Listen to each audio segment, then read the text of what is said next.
Bonjour, donc on se retrouve comme chaque année pour évoquer les problématiques d'eau et essayer de comprendre un peu tous les enjeux. Avec cette année une option très locale. On va parler de choses très concrètes qui se passent à côté de chez nous. Donc avec Christian Cardon, le maire de Trouville. À ma gauche, nous avons Frédéric Chauvel, le nouveau directeur de l'Agence de l'eau Seine-Normandie. Je poursuis avec Yves Lemonnier, maire de Blonville-sur-Mer et vice-président de la communauté de communes et spécialiste des inondations localement. Et Madame Pascale Cordier, adjointe à la culture et à l'environnement de Trouville. Et comme nous sommes à Trouville, je propose de commencer avec une action très concrète menée à Trouville depuis pas mal d'années. Je crois que vous avez été précurseur.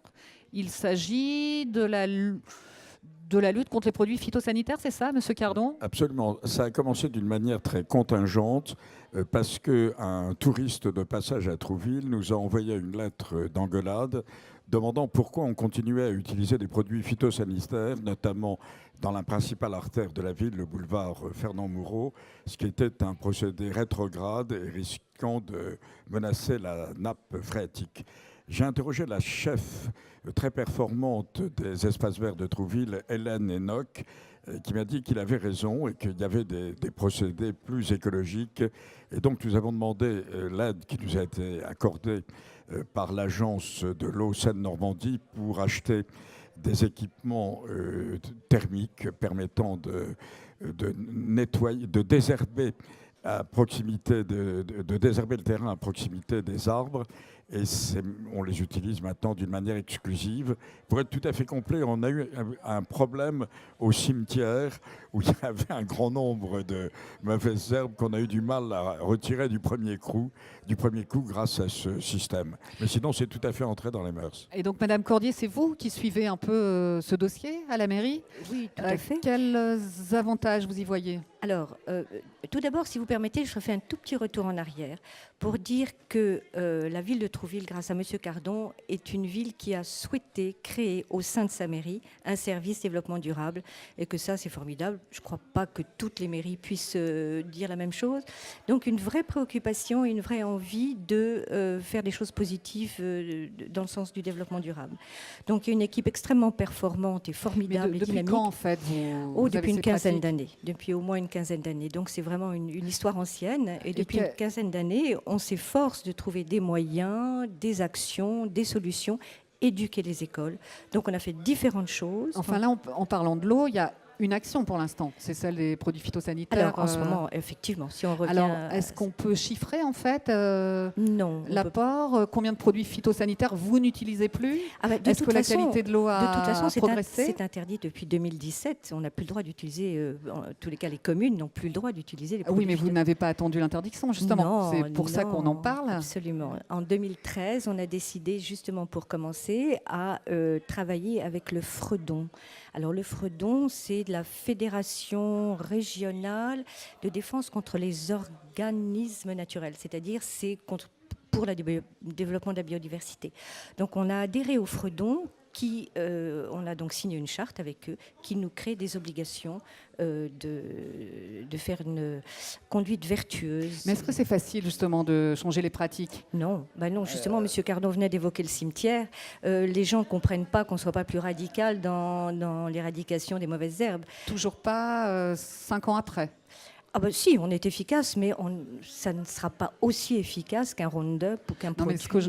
Ma question, c'est la population, 5 ans après... Si, ça commence vraiment à rentrer dans les esprits, vraiment. Et de toute façon, à partir de janvier 2019, les particuliers n'auront plus le droit d'utiliser de produits phytosanitaires. Donc il faut vraiment que ça rentre dans la politique. Alors ça... Évidemment, des avantages. Le premier, c'est que ça évite l'infiltration de ces produits d'une façon superficielle et souterraine, donc ça évite que ça rentre dans les eaux usées. Donc ça, Frédéric Chauvel, c'était typiquement le genre d'action que l'agence de l'eau Seine-Normandie soutenait, c'est ça? Alors clairement, on voit bien que l'objectif, c'est la qualité des eaux souterraines, d'éviter qu'il y ait des phytosanitaires dans l'eau qu'on va finir par boire à l'arrivée ou qui se retrouvent dans les rivières pour nos amis les poissons. Donc l'agence de l'eau a soutenu ces actions-là dès le départ et le plus possible avec les collectivités qui partaient en avance par rapport à la réglementation. Effectivement, le plus dur, ça a été dit par monsieur le maire, c'est quand on arrive à des choses un peu plus compliquées comme le cimetière, le terrain de foot. Bon, voilà, là on voit bien qu'il y a des attentes de la population qui sont peut-être un petit peu plus fortes. Donc il y a tout ce travail aussi de communication, de sensibilisation de la population, au-delà de l'aspect purement technique qu'on a pu subventionner. D'accord. Donc on parle de qualité de l'eau et j'ai à ma droite monsieur Lemonnier, excusez-moi, et vous allez nous aider, je pense, à parler de Saint-Arnoux quand même.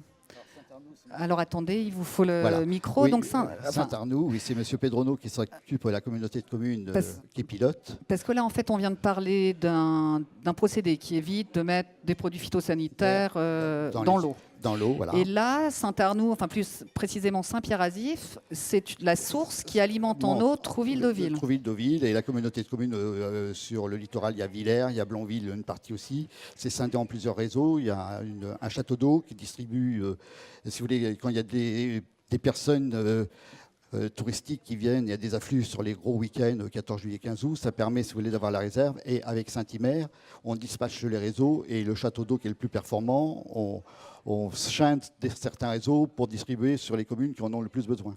D'accord. Et là, je crois qu'il y a une volonté de protéger au maximum tout cet environnement, puisque c'est l'eau que nous allons consommer ensuite. Donc c'est une zone préservée. Ça a été acheté par la communauté de communes, justement, ce domaine du Bouquetot, où il y a le captage. Et donc c'est pour préserver justement beaucoup bio, si vous voulez, sur ce site-là, pour éviter justement, comme dit monsieur, de polluer la base en dessous, pour avoir des eaux les plus saines possibles. Et est-ce qu'il y avait vraiment du boulot à faire ? En tout cas, est-ce que la qualité des eaux s'est améliorée grâce à cette nouvelle gestion en surface ? Oui, à long terme, mais c'était surtout, on va prendre à la base, si vous voulez, on savait que ça allait polluer, elle n'était pas polluée, mais c'était une prévention, c'est nous les élus, on doit prévoir ce qui va se passer dans des dizaines d'années, donc c'est notre rôle aussi de préserver les sites. Et M. Cardouan, je crois qu'en parlant justement de cette source de Saint-Pierre-Azif, donc l'idée c'est de préserver la surface pour limiter la pollution, mais que ça ne coûte pas trop cher à la collectivité, c'est ça. Oui, on a acheté la ferme du Bouquetot à Saint-Pierre-Azif, qui est une ferme du XVIIIe siècle, pour la rénover. On a hésité sur son affectation, on avait pensé à un musée, et puis finalement, les maires actuels de la communauté de communes ont décidé d'y mettre des activités écologiques et ayant une petite rentabilité. Il y a par exemple une production de spiruline qui a été expérimentale au début, mais qui maintenant se vend très bien et dans le monde entier. Il y a des hôtels dans les arbres, une activité de tourisme écologique. Il y a de la production de bœufs écolo par un agriculteur de Saint-Pierre-Azif. Donc il y a également un centre de recherche et d'accueil pour associations qui peuvent y mener des réflexions et qui louent certaines des salles. Ces différentes activités qui paient des loyers financent l'entretien et la rénovation de la ferme. Donc Frédéric Chauvel, est-ce que ce genre d'action va complètement dans le sens de ce que vous essayez de promouvoir avec l'Agence de l'eau? Tout à fait. Là, je crois qu'on a un bon exemple où la collectivité a pris en main dès le départ cette question de d'où vient l'eau qu'on boit au robinet, quoi. Et effectivement, protéger la ressource, c'est quelque chose qui est prioritaire pour l'Agence de l'eau. Aujourd'hui, on finance effectivement les châteaux d'eau, ce genre de choses, mais l'important, c'est quand même la qualité de l'eau qu'on va boire, quoi. Donc, on finance particulièrement ce qui se passe en amont. Là, dans l'exemple qui est cité, on a la collectivité qui a pris la propriété même du terrain. Ça n'empêche pas d'y faire des activités économiques. Évidemment, c'est des activités économiques différentes de celles qu'on pourrait faire sans tenir compte de l'effet sur l'eau. Je ne voudrais pas utiliser le mot contrainte, puisque je pense que c'est juste prendre en compte une situation différente. Voilà, on est dans un environnement différent. Quand on est sur un sol où tout ce qu'on fait a une conséquence sur l'eau qu'on va boire au robinet, ben on réfléchit différemment à ce qu'on fait ou ne fait pas. Voilà. Bien.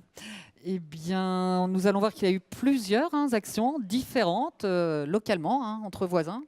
Et je propose d'aller maintenant à Cabourg. Et là, on a un court-métrage. Le Festival of Court, c'est du cinéma aussi. Et on a la chance d'avoir un premier jet d'un court-métrage réalisé par Thomas Lesourd sur une action menée à Cabourg et qui, pour le coup, est une vraie nouveauté. Donc, On attend la diffusion. Parfait, merci.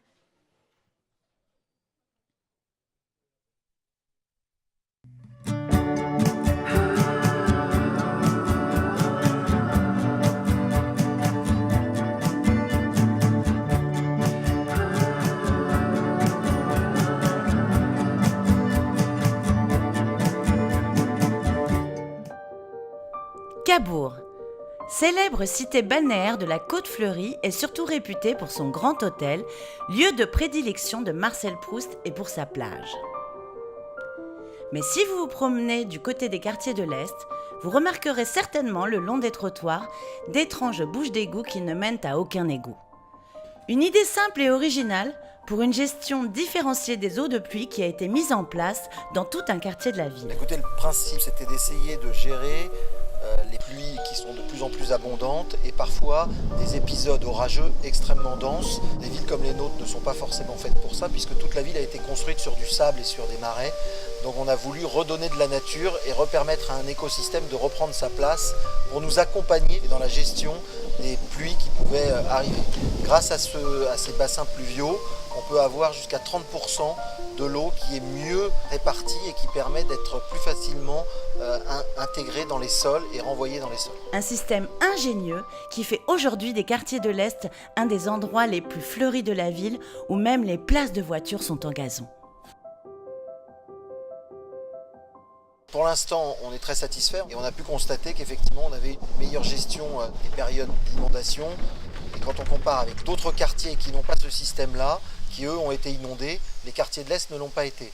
Donc au niveau technique, c'est une vraie satisfaction.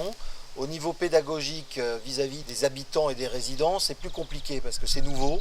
Ils n'en comprennent pas forcément l'utilité. Donc ça va être un travail de longue haleine pour convaincre les habitants et pour faire un vrai travail de pédagogie, mais ça vient petit à petit, donc on est assez confiant. Merci. Donc, vos réactions qui commence? C'est une très bonne idée. Le Cabourg devrait diffuser son procédé pour qu'il soit imité. Monsieur? Moi, je trouve que c'est très innovant. Je n'avais pas vu ça, justement.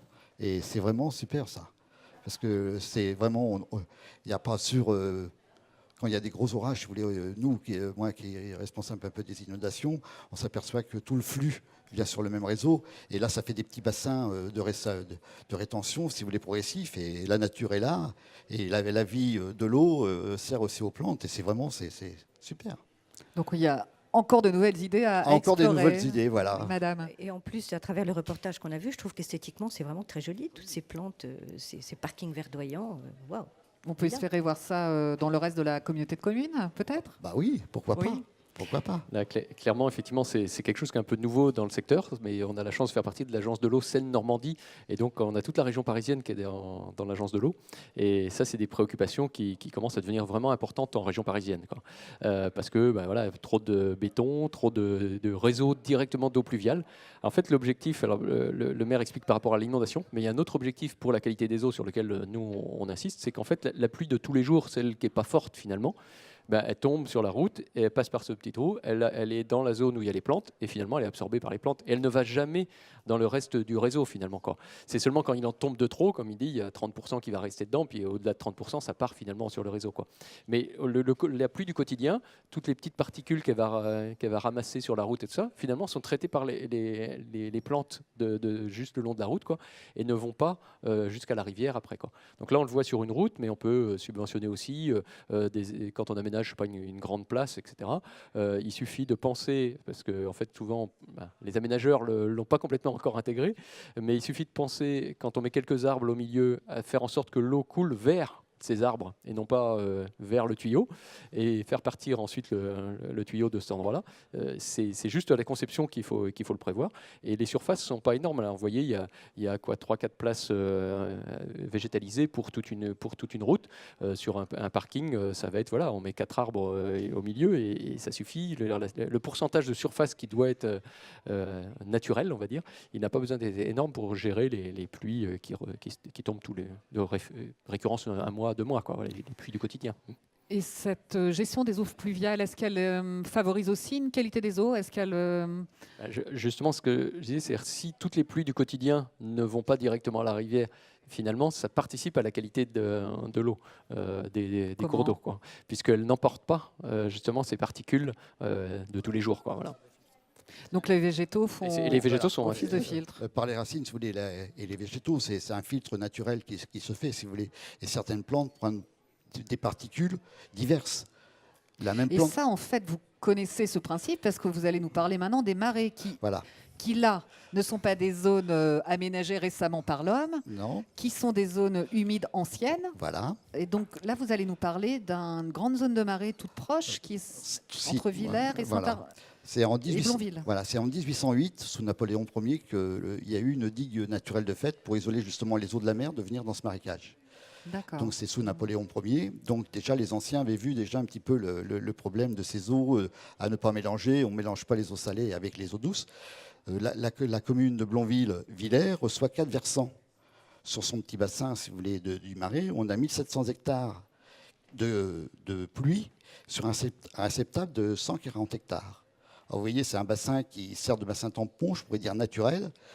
Donc, et c'est à gérer, si vous voulez, comme on disait, en cas de grosse pluie. Donc, on a deux émissaires que dans le temps, ils appelaient NOC.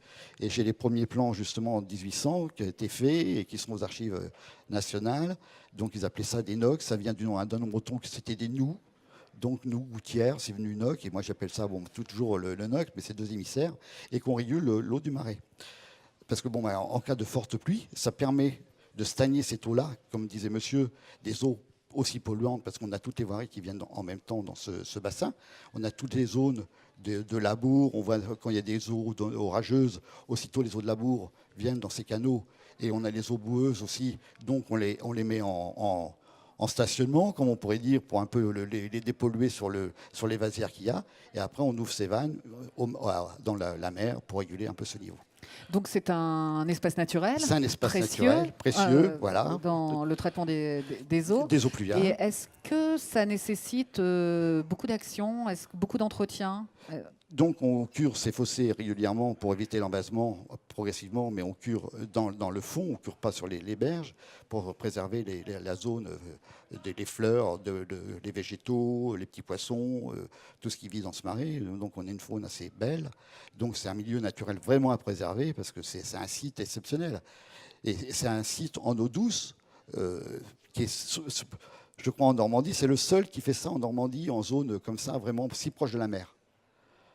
Parce qu'on est vraiment coupé, à part des vannes. Et si on n'avait pas ces vannes, si vous voulez, comme là, on est en forte coefficient de marée, on verrait, je vois, avec nos vannes, donc c'est manuel encore, et on voit, c'est un homme qui s'occupe des vannes, et on voit le flux, sans ça, de la mer qui rentre dans le marais, qui se trouve en position plus basse que le niveau marin. Donc on est obligé d'évacuer, si vous voulez, uniquement à marée basse, en petit coefficient, on regarde la marée, et suivant le flux de la marée, hop, on ouvre ces vannes pour qu'on ait en surcharge d'eau, justement, que le surplus reparte dans la mer. Et donc les marais, c'est une fabrication humaine, mais très ancienne. Est-ce qu'aujourd'hui, on la maîtrise ?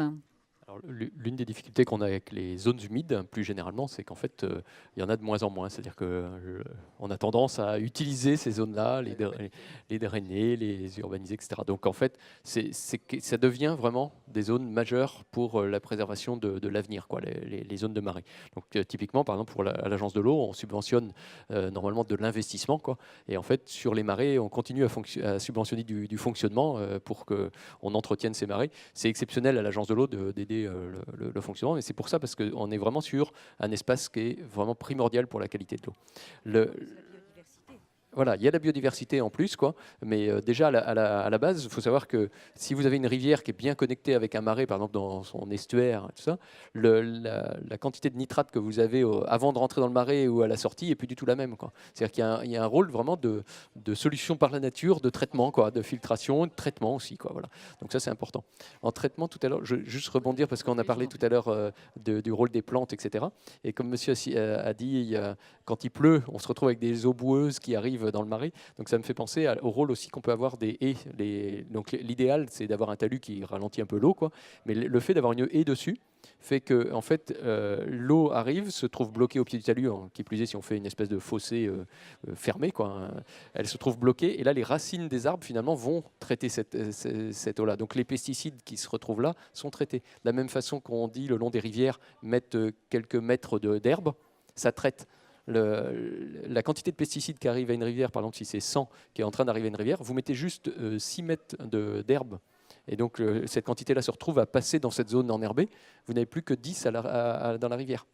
Donc c'est super efficace, ces solutions par la nature. La seule chose, c'est plus compliqué à les mettre en œuvre qu'un bassin de rétention où on achète un terrain, puis on paye une entreprise et elle fait des travaux. À les mettre en œuvre ou à les préserver. Est-ce que vous, en tant qu'élu, vous subissez des pressions en fait sur est-ce que c'est du foncier pour certains, est-ce que c'est difficile ou pas de préserver son marais? Les promoteurs commencent à comprendre que c'est la qualité de vie aussi qu'on donne aux résidents à la promotion quand ils achètent aussi. Là, j'ai actuellement 6 hectares. J'ai 100 pavillons qui ont été construits sur un domaine. Et justement, tout le périmètre de ce domaine, on l'a gardé en zone naturelle. On a créé des noues, justement pour pas que les eaux de pluie arrivent directement dans les eaux pluviales. Donc on a créé, comme dit monsieur, une espèce de cuve de chaque côté des pavillons, tout autour des pavillons. Donc là, c'est en création. Donc c'est déjà délimité, si vous voulez, mais c'est pas planté encore. Donc ils vont planter des espèces d'arbres ou d'arbustes, de roseaux, de choses comme ça, tout en périmètre sur le coteau.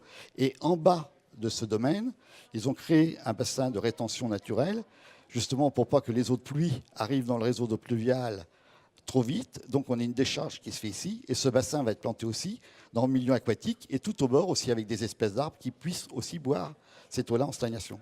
Donc vous êtes presque en train de fabriquer des petits marais?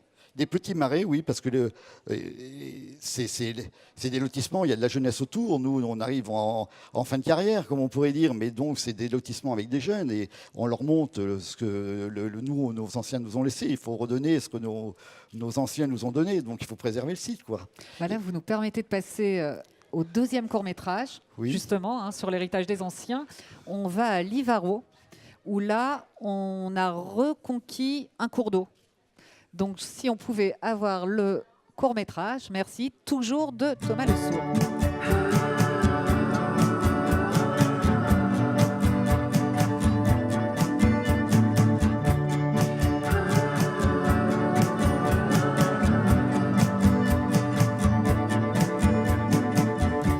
Avec les années et les constructions de l'homme, il arrive que certains cours d'eau disparaissent sous nos villes.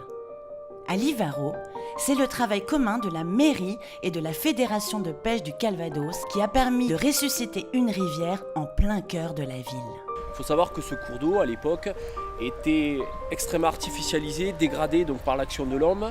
Et au final, il servait à une chose, c'était évacuer les eaux du bassin versant et il collectait également les eaux usées.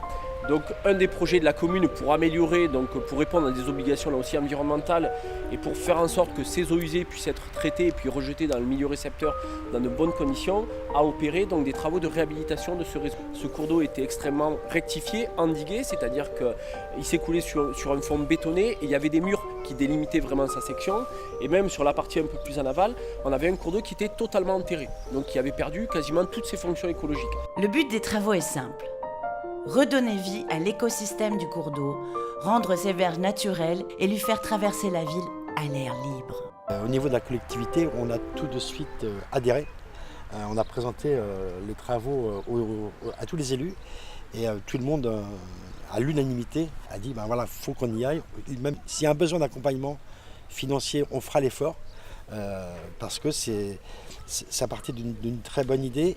Donc les travaux, ils ont été de casser ces murs qui servaient de berge, de réouvrir le gabarit pour qu'on ait, comme on le voit devant là, des véritables berges végétalisées. Là, l'objectif, il a été de montrer aux gens, parce que les gens en fait voyaient par secteur le cours d'eau s'écouler, mais il y avait d'autres secteurs, notamment un peu plus en aval, où là, on ne le voyait absolument pas. Donc là, l'idée, ça a été de casser tout ce béton et de partir vraiment sur des matériaux naturels pour qu'on ait vraiment un aspect, comme je vous l'ai dit, le plus naturel possible, qu'on retrouve un peu le profil du cours d'eau qu'il a en amont de Livaro. En amont du ruisseau, ils ont découvert une espèce d'écrevisse. Oui. Des écrevisses à pattes blanches. Alors, la plaisanterie, c'est de dire, ouais, elles ont peut-être des tennis blanches, mais c'est pas ça du tout. Non, du tout. Elle témoigne vraiment d'une qualité écologique forte du cours d'eau, c'est-à-dire que c'est un indicateur. Donc le fait de l'avoir en amont de l'Ivaro témoignait vraiment de la qualité du cours d'eau en tant que tel. Et ça a aussi motivé la Fédération de pêche à engager ces travaux pour retrouver de l'habitat au niveau de la faune piscicole. Pourquoi pas un jour espérer voir cette petite écrevisse à pied blanc recoloniser le bourg de l'Ivaro. Pour notre commune, c'est devenu une vitrine au niveau de l'environnement. Et d'ailleurs, il y a déjà eu 2 manifestations au niveau scolaire. C'est pas seulement un effet de mode, on parle beaucoup de biodiversité, on parle beaucoup d'environnement. Et l'Ivaro, comme beaucoup d'autres communes, nous sommes très motivés pour accéder et puis pour favoriser cette biodiversité. Donc merci. Donc, Madame Cordier, on va commencer par vous. Quelle est votre réaction? Oui, alors moi je suis très admirative. Hein. Visiblement, c'est une décision unanime de la municipalité. Alors je me dis, chez nous, qu'est-ce qu'il y a? On a un fleuve, on a la Touques. Les berges de la Touques sont plus ou moins protégées par des roseaux, mais voilà. On a un petit ruisseau qui s'appelle le ruisseau de Calonville, qui parle du haut de Trouville, de Hennequeville, et qui descend jusqu'à la ville. Et peut-être qu'on peut réfléchir à quelque chose, mais il est quand même assez préservé parce qu'il est très naturellement bordé. Donc, enfin bon, faut peut-être réfléchir un petit peu, regarder. Monsieur Lemonnier. Oui, c'est beau à voir parce que le site est préservé et quand on voit déjà sur la chance de l'eau tout ce qui a été fait et sur les rives de la Touques aussi, quand on voit les truites de mer qui remontent maintenant assez haut dans la Touques, on voit qu'on obtient une eau plus naturelle d'année en année quand on voit le comptage qu'il y a sur les truites de mer et les petits saumons qui commencent à remonter la Touques, c'est qu'on voit que le milieu se favorise pour justement toute cette faune naturelle qui sent bien les pesticides et ça, et donc on voit les truites de mer qui remontent et quand on voit à l'échelle, là c'est formidable de revoir justement ces milieux naturels qui remontent. Et l'Ivaro, pourquoi pas que les truites remontent peut-être jusqu'en haut s'il n'y avait pas des barrages qui les arrêtaient. Voilà, parce qu'il y a aussi des petits barrages qui les contraignent des fois à stationner, ils ne peuvent pas aller plus haut. Et ici, il n'y a pas de ruisseau un peu caché qu'on pourrait mettre en valeur également? Si, il y a le petit ruisseau qui descend aussi du domaine de Boucteau, qui se rejette dans la Touques, qui est très très bien derrière, qui descend sur Saint-Pierre-Azif, Vauville, Tourgéville, qui redonne sur Saint-Arnoux. Et ce petit ruisseau qu'on voit sur l'arrière de Tourgéville quand il passe, c'est un petit ruisseau qui était très très beau. Il passe, on le voit un tout petit peu quand on descend la route de Beaumont, de Blonville sur la route de Beaumont, on le voit qui traverse là. Et je connais très bien ce petit ruisseau qui est sur nos 3 communes, Blonville, Saint-Pierre-Azif, Vauville. Et c'est un petit ruisseau qui est déjà très naturel. Et on voit l'eau est claire. Il y a justement, on a fait des travaux avec la communauté de communes et on voyait des écrevisses dans ce petit ruisseau. Bien. Alors l'eau de rivière, l'eau douce, c'est aussi une de vos préoccupations? Oui, clairement, comme ça vient d'exprimer, la question de la remontée des poissons migrateurs est importante sur nos cours d'eau en Normandie, puisqu'on touche à la mer. Là, on n'est pas comme en amont de la Seine. Et donc là, on a beaucoup de travail à faire pour leur permettre de passer. Dans l'exemple de l'Ivaro, ils avaient, même à l'arrivée, dans la fin de le raccordement sur la plus grosse rivière qui est la Ville, hein, le petit cours d'eau, ils avaient chanté, quoi. Ils allaient tout droit, en fait, et donc il y avait une chute d'eau, ce qui fait que effectivement, ça ne remontait pas, quoi. Donc là, on a repris le cours d'origine. Et donc là-dessus, on va avoir, j'espère, des résultats, puisqu'on en voit sur la Touques. L'un des exemples les plus marquants en ce moment, c'est l'Orne, où l'Orne, on avait pourtant mis des systèmes de passe à poissons, etc., dans les années 80 et tout ça, mais l'effet n'a pas été si énorme que ça, quoi. Alors que là, on a commencé à supprimer des barrages qui ne sont plus utilisés, et là, on a un effet majeur, quoi. On est passé à 1000 saumons qu'on a repérés en remontant la rivière, quoi. Donc ça y est, c'est vraiment des choses qui se voient, et voilà, on a des enjeux sur nos rivières côtiers normands qui sont importantes pour les migrateurs. Bien, Monsieur Cardon, qu'en pensez-vous? C'est une activité qui est extrêmement populaire au sein de la communauté de communes. Chaque fois qu'on a évoqué la protection des marais, ça a toujours été défendu de manière unanime. Donc on y est tout à fait favorable. Ce qui est frappant là, c'est qu'on retrouve un patrimoine qu'on avait oublié, voire délaissé, non? Pas délaissé, parce que, si vous voulez, à partir des années 60, il y a eu de l'urbanisation qui s'est fait là. C'était vraiment la promotion qui était avant tout. C'était les promoteurs qui, on voit très bien sur Villers, c'était en 70, c'était Merlin, Ribourel, pour les citer, si vous voulez, qu'on pris les marais à fond sans s'en rendre compte un petit peu. On mettait des touristes à fond, même on ne s'occupait pas tellement des logements, c'était le nombre qui comptait de logements vendus. Et donc il fallait arrêter ce système. Et c'est pour ça que je vous disais tout à l'heure, le Conservatoire du littoral a commencé à préempter cette zone-là. Quand on voit que moi j'ai vécu ici, je suis né ici, il fallait protéger absolument ce site. On rentrait dans l'urbanisation totale. Et donc, même pour les gens qui habitaient à l'année, si vous voulez, c'était défavoriser un petit peu toute cette côte qui est formidable. Donc il fallait le préserver. Et comme dit Christian, la communauté de communes, justement, tous les élus sont vraiment la main dans la main pour dire on a un site merveilleux, protégeons-la, faisons le maximum entre nous et il y a un dialogue uni. Voilà. Et donc justement, Agence de l'eau, Seine-Normandie, vous êtes les spécialistes. Donc vers quoi vous allez pousser les élus normands à travailler? Quels sont encore les chantiers en cours?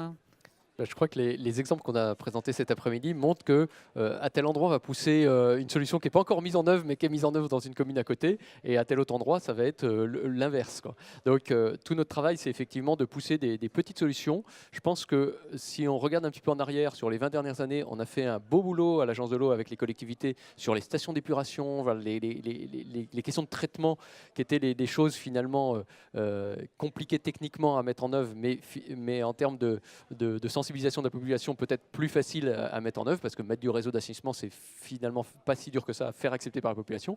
Alors que maintenant, ce qu'on a encore à faire, c'est peut-être des choses un peu plus compliquées. Donc on va avoir besoin de vous aussi, journalistes, pour nous aider à faire passer les messages, pour que les gens comprennent pourquoi on évolue, pourquoi l'herbe, on la laisse pousser à des endroits et que c'est pas grave si la pelouse dans la commune n'est pas tondue comme un green de golf. Voilà, tout ça, c'est aussi de la communication, c'est du temps à passer sur le terrain.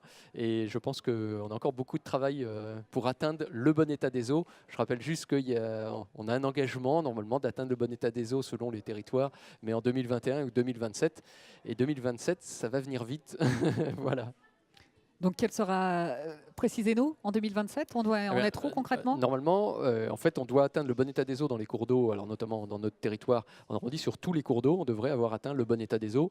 Sur certains, dès 2021, parce qu'on avait considéré à un moment donné que c'était accessible pour cette date-là. Et puis pour d'autres, on a mis plus loin, on avait dit 2027. Mais aujourd'hui, en 2018, il ne reste plus que 9 ans pour atteindre l'objectif total. C'est que normalement, on devrait avoir toutes les rivières du territoire de la Normandie, tous les côtiers et tout ça, devraient avoir atteint le bon état. Et on s'aperçoit que l'une des difficultés qu'on a aujourd'hui, c'est par exemple, on est en bon état par temps sec, parce qu'on a bien supprimé les rejets un peu continus et tout ça. Mais dès qu'il pleut, on a des petits soucis, quoi. Là, on a des choses qui arrivent dans la rivière qu'on ne voudrait pas voir. Voilà. Et la pluie en Normandie, il y en a. C'est assez courant. Alors vous, élus, quels sont vos objectifs, vos souhaits? Nos souhaits, c'est de continuer, voir le futur. On est là, comme là, sur un territoire, et on voit sur 20 ans, si vous voulez, on ne voit pas la chose là, demain. Donc c'est d'être imaginaire un petit peu, de dire telle situation, qu'est-ce que ça va faire dans 20 ans, qu'est-ce qu'on fait, les routes, les constructions, qu'on développe notre territoire. Donc c'est un petit peu avec nos collègues du conseil municipal ou nos élus dans les séminaires, se dire quoi faire. Quoi faire ça. Et il y a le SCOT, donc le développement du territoire aussi qui va sur 20 ans. Donc voilà, qu'est-ce qu'on va faire? On sait qu'il faut aménager des zones, les préserver le mieux possible. Donc il y a de la réflexion, il y a des études à faire. Et justement, et c'est quoi le problème? C'est plus financier? Non, c'est plus que la population soit d'accord? Voilà, le problème qu'on a, si vous voulez, c'est des zones à urbaniser qu'on ne peut pas urbaniser, parce que si on urbanisme tout, ça serait mortel. Donc il faut réaménager les centres-villes, si vous voulez, où il y a des petites maisons. Construire des immeubles, si vous voulez, où il y a 1 ou 2 logements, de dire on peut en faire 10. Mais pas dire on va prendre le terrain d'à côté, c'est magique, on n'a rien, on va faire ça. Donc c'est plutôt préserver le périmètre du territoire et mettre plus d'habitants dans la ville qui restent, si vous voulez, sur notre territoire vraiment centre-ville et qui prennent des vélos ou des choses comme ça pour faire les petits déplacements et qu'on n'ait pas à chaque fois de prendre la voiture pour dire revenir vers les centres, quoi. Et est-ce que vous seriez prêt à prendre sur du territoire urbain, comme à Cabourg, pour redonner un peu d'espace à la nature, de façon à ce qu'elle filtre sur place les eaux de pluie? Est-ce que c'est possible politiquement, ça? Politiquement, c'est possible. C'est déjà ce que, si vous voulez, que le conservatoire a fait sur Blonville. Donc, quand on a commencé à dessiner le territoire que le conservatoire et le département pouvaient préempter, on l'a dessiné, c'était dans le conseil précédent. Donc, on a dit cette zone-là, ça y est, on la préserve, on ne touche pas. Cette zone-là restera naturelle, elle a été aménagée. Il y a une piste cyclable et cavalière tout autour de ce périmètre. Vraiment pour les enfants, c'est tranquille, on leur fait voir la végétation, la faune, la flore, on l'explique. Voilà, Donc grâce au conservateur du littoral, enfin, l'astuce c'est de geler le terrain. Donc quoi. le terrain est gelé, ça y est, c'est terminé, le terrain est gelé. Donc on voit bien dans ce périmètre-là, toute cette zone-là, donc de Villers jusqu'à Blonville, c'est peut-être vraiment... montrer... Enfin, c'est grand. Hein. C'est pas assez grand. Ouais, donc si vous voulez, donc ça a été fait sur le précédent mandat et on voit très bien, bon, maintenant, c'est une zone qui reste naturelle. Et donc, dans cette zone naturelle, quand j'ai été élu, j'en avais parlé avec M. Augier, nous, notre problème pour les ados et les jeunes, c'était de se rendre à Deauville et Trouville sans danger par rapport à la route qu'on a sur la zone côtière. La route de la côte. La route, voilà, qui rejoint Villers à Deauville. Donc, j'avais présenté à M. Augier, justement, que si on pouvait desservir nos deux communes, Blonville et Villers, sur une piste cyclable qui rejoigne le centre de Deauville et Trouville et Saint-Arnoux, sans passer par ces zones côtières, avoir un terrain aménagé justement assez bucolique. Moi, j'appelle ça ma zone verte, donc passage vert. Et donc, ça a été créé avec tous les élus. Donc, on a dessiné cette voie-là qui va être normalement réalisée 2019-2020. Et donc, on reliera ces communes-là. On ira jusqu'au centre de Deauville, place Morny, en vélo. Moi, j'avais encore une question quand même. C'est les 5 actions là qu'on vient de voir sont très différentes. Hein, ça va être des herbages, des marais, un cours d'eau qu'on dévoile, et dans une zone géographique très restreinte, une petite zone géographique. Donc, comment se fait-il que vous n'ayez pas tous les mêmes problématiques et les mêmes projets? Monsieur Cardon.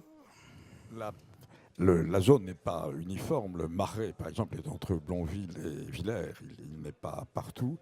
Les initiatives individuelles comptent. On a été sensibilisé par des gens de passage à l'utilisation des produits phytosanitaires. Ça aurait été intéressant de savoir à Cabourg qui leur avait donné l'idée d'avoir un système d'utilisation des eaux pluviales. C'est certainement une initiative individuelle qui a été à l'origine de cette innovation.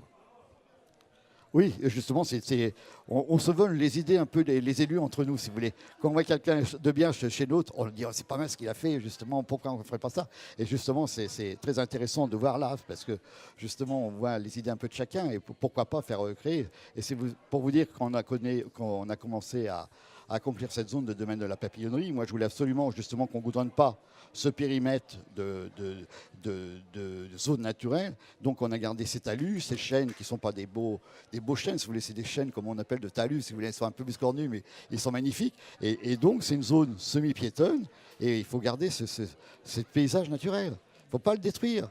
Bien. Voilà. Et donc, en fait, l'Agence de l'eau qui soutient les courts-métrages qu'on a vus, il y en a 5 en préparation. En fait, ça semble utile, non? Ce sont des vrais supports pour montrer aux élus ce que fait l'élu voisin et peut-être diffuser beaucoup mieux les idées? Je pense qu'effectivement, comme vient de dire Monsieur le maire, c'est que des fois le discours technique comme ça n'est pas une façon de sensibiliser l'élu, alors que si c'est un autre élu qui dit ben voilà, moi j'ai fait ça, ça me semble pas mal, etc., c'est une meilleure façon de faire passer les messages. Dans tous les cas, nous on subventionne, quelle que soit la commune, je dirais, ça dépend vraiment de l'enjeu du milieu, quoi. Voilà. Mais du coup, ça vous intéresse d'avoir des supports de cinéma, des courts-métrages? C'est sûr que ces petits outils-là, très rapides à regarder, parce qu'effectivement, les élus sont toujours pressés par le temps. C'est des petits outils qui peuvent être pratiques à l'occasion de présentations. Je dirais, s'il faut faire une présentation à la communauté de communes, aux autres collègues de ce qui a été fait à Cabourg, c'est facile de pouvoir utiliser un petit truc comme ça, plutôt qu'un PowerPoint fait par un technicien que je suis. Bien, bon alors moi la bonne nouvelle que j'ai annoncée, c'est qu'il y a encore 3 petits courts-métrages qui sont en préparation et qui seront disponibles. Donc on aura 5 supports tournés, réalisés par Thomas Le Sourd, qui, espérons-le, créeront des émules. Donc je vous propose qu'on se retrouve l'année prochaine pour refaire un point. Oui, merci, oui. Merci beaucoup. Merci à vous. Merci. Merci. Merci.